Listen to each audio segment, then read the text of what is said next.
வணக்கம் ஃப்ரெண்ட்ஸ். இப்போ பார்த்தீங்கன்னா நம்ம வந்து 6th ஸ்டாண்டர்ட்லேருந்து 12th ஸ்டாண்டர்ட் வரைக்கும் கேட்ட இதழ்கள் எந்தெந்த இதழ்களை எந்தெந்த ஆசிரியர்கள் எழுதுனாங்க அப்படிங்கிறத ஒரு வீடியோவாக பார்க்கலாம்.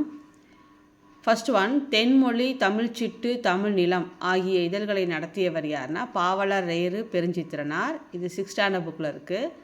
பாவலர் ரேறு பெருஞ்சித்திரனார் வந்து தென்மொழி, தமிழ்ச்சிட்டு, தமிழ் நிலம். அடுத்தது, கொல்லிப்பாவை என்னும் சிற்றுதலை நடத்தியவர் ராஜமார்த்தாண்டன். ராஜமார்த்தாண்டன் கொல்லிப்பாவை. ராஜமார்த்தாண்டன் கொல்லிப்பாவை. நேதாஜி என்னும் பெயரில் வார இதழை நடத்தியவர் வந்து முத்துராமலிங்க தேவர். இதுவும் 7th தான் இருக்குது. நேதாஜி என்னும் வார இதழ், நேதாஜிங்கிறது வார இதழ், அதுவும் பார்த்து வச்சுக்கணும். முத்துராமலிங்க தேவர். கனவு என்னும் இலக்கிய இதழை நடத்தி வருபவர் சுப்ரபாரதி மணியன். சுப்ரபாரதி மணியன் வந்து கனவு. வானம்பாடி, குயில், தென்றல் போன்ற இதழ்களில் கவிதைகள் எழுதியவர் தேனரசன். அருளோசை, அறிக, அறிவியல் உள்ளிட்ட சில இதழ்களை நடத்தியவர் தவத்திரு குன்றக்குடி அடிகளார். அருளோசை, அறிக, அறிவியல் உள்ளிட்ட சில இதழ்களை நடத்தியவர் வந்து தவத்திரு குன்றக்குடி அடிகளார். இந்தியா, விஜயா முதலான இதழ்களை நடத்தி விடுதலை போருக்கு வித்திட்டவர் சுப்பிரமணிய பாரதியார். இப்போ இந்திரா, விஜயா இதழ்களை நடத்தியவர் யார்? சுப்பிரமணிய பாரதியார். இது 8th இருக்குது. அன்னம் வீடு தூது என்னும் இதழை நடத்தியவர் மீரா, அதாவது மீ ராசேந்திரன். ஃபுல் நேம் வந்து மீ ராசேந்திரன். மீரா, அன்னம் வீடு தூது. 1907 ஒரு பைசா தமிழன் என்னும் வார இதழை காலனா விலையில் தொடங்கியவர் அயோத்திதாச பண்டிதர். ஓராண்டிற்கு பிறகு அவ்விதழின் பெயரை தமிழன் என மாற்றினார். அப்போ அயோத்திதாச பண்டிதர்னா ஒரு பைசா தமிழன் என்னும் வார இதழ்னும் கேட்கலாம், தமிழனும் கேட்கலாம். 1907. ஒடுக்கப்பட்ட பாரதம் என்னும் இதழை 1927 துவங்கியவர் அம்பேத்கர். ஒடுக்கப்பட்ட பாரதம், அம்பேத்கர். ஹோம் ரூல், ஹோம்லேண்ட், நம் நாடு, திராவிட நாடு, மாலைமணி காஞ்சி போன்ற இதழ்களில் ஆசிரியராகவும் குடியரசு, விடுதலை ஆகிய இதழ்களில் துணை ஆசிரியராகவும் இருந்தவர் யாருன்னா அறிஞர் அண்ணா.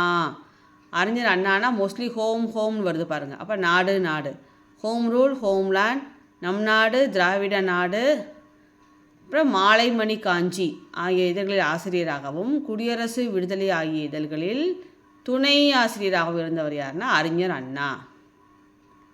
அடுத்தது, தனது ஜப்பான் பயண அனுபவங்களை உதயசூரியன் என்னும் தலைப்பில் சுதேசமித்திரன் வார இதழில் எழுதியவர் ஜானகிராமன். அவர் ஜப்பான் போன அனுபவங்களை வந்து உதயசூரியன் அப்படிங்கிற ஒரு ஹெட்டிங்கில் சுதேசமித்திரன் அப்படிங்கிற வார இதழில் எழுதினவர் யாருன்னா ஜானகிராமன். 1967 இது நூலாக வெளியிடப்பட்டது. குடியரசு, விடுதலை, உண்மை, ரிவோல்ட் ஆங்கில இதழ் ஆகிய இதழ்களை நடத்தியவர் தந்தை பெரியார். குடியரசு, விடுதலை, உண்மை, ரிவோல்ட் இதழ்களை நடத்தியவர் தந்தை பெரியார். ஹனுமான், நவ இந்தியா ஆகிய இதழ்களில் துணை ஆசிரியராக இருந்தவர் நா. பிச்சமூர்த்தி. தமிழ் பண்பாடு என்னும் இதழை தொடங்கியவர் தனிநாயகம் அடிகள். தமிழ் பண்பாடு, தனிநாயகம் அடிகள். தமிழ் பண்பாடு, தனிநாயகம் அடிகள். தமிழ்நாடு, பாரதமணி, பாரத தேவி, கிராம ஊழியன் ஆகிய இதழ்களில் ஆசிரியராக பணிபுரிந்தவர் கூப்பா ராசகோபாலன். தமிழ்நாடு, பாரதமணி, பாரதா வருது, கிராம ஊழியன். இந்த இதழ்களெல்லாம் வந்து ஆசிரியராக பணிபுரிந்தவர் ராசகோபாலன். 80களில் கணையாளி இதில் எழுத தொடங்கியவர் நாகூர் ரூமி. இது ஒரு வாட்டி கேட்டிருந்தாங்க. 80களில் கணையாளி 10th இருக்குது பாருங்கள், நாகூர் ரூமி. வேலைக்காக இந்தோனேசியா சென்று மீண்டும் இந்தியா வந்து தினத்தந்தி நாளிதழில் பணியாற்றியவர் சிங்காரம். சிங்காரங்கிறவர் இந்தோனேசியா வேலைக்காக சென்று திரும்பவும் வந்து தினத்தந்தி நாளிதழில் பணியாற்றியவர்னா சிங்காரம். அடுத்தது, வெளிச்சம், நுண்கலை ஆகிய இதழ்களை நடத்தியவர் இந்திரன். வெளிச்சம், நுண்கலை, இந்திரன். சந்திரோதயம், தினமணி ஆகிய இதழ்களில் உதவியாசிரியராக பணியாற்றியவர். எழுத்து இதழினை நவீன இலக்கிய மறுமலர்ச்சிக்கு வித்திட்டவர்.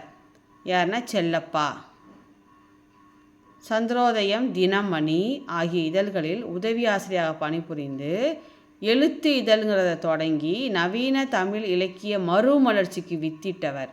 நவீன தமிழ் இலக்கிய மறுமலர்ச்சிக்கு வித்திட்டவர் செல்லப்பா.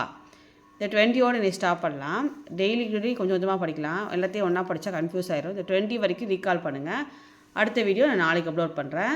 தொடர்ந்து சப்ஸ்கிரைப் பண்ணுங்கள் ஃப்ரெண்ட்ஸ். சப்போர்ட் பண்ணுங்கள், ஷேர் பண்ணுங்கள், லைக் போடுங்க. நிறையா புக்கை ரெஃபர் பண்ணி நிறைய பிடிஎஃப் எடுத்து உங்களுக்காக நான் ரொம்ப டைம் ஒதுக்கி போட்டுட்ருக்கேன். அதனால் எனக்கு கொஞ்சம் நீங்கள் லைக் போட்டு ஷேர் பண்ணி சப்போர்ட் பண்ணுங்கள். தேங்க்ஸ் ஃபார் வாட்சிங்.